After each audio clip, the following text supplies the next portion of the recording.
எல்லாத்துக்கும் வணக்கங்க. இன்றைக்கி எங்கள் வீட்டில் வந்து கீரை பொரியல். அது ஃபஸ்ட்டு எண்ணெய் ஊற்றி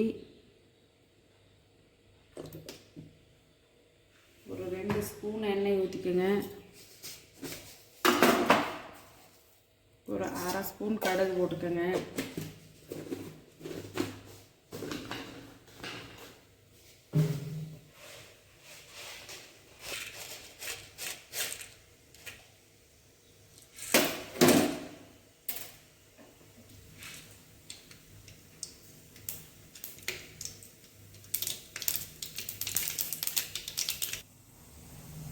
கடுகு பொரிஞ்சோடனே கடலப்பருப்பு போட்டுக்கோங்க.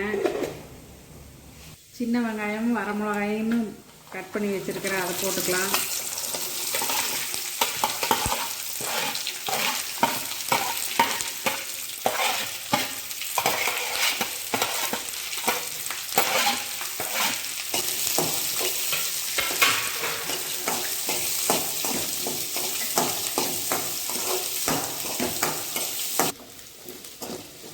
பாருங்க, வெங்காயம் இந்த அளவுக்கு வணங்கி வச்சு உன்னை நம்ம கீரை போட்டுக்கலாம்.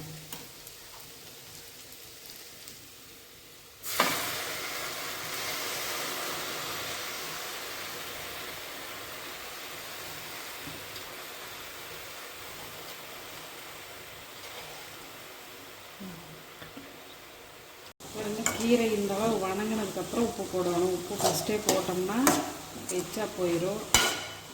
வணங்க கீரை கம்மியாகும். அதனால் கீரை ஓரளவுக்கு வணங்கினதுக்கப்புறமா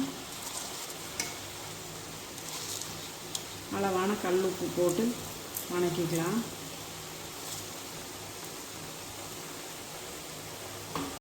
உடனே கீரை இந்த அளவுக்கு நல்லா வணங்கி வெந்துருச்சு. இப்போ தேங்காய் போட்டுக்கலாம்.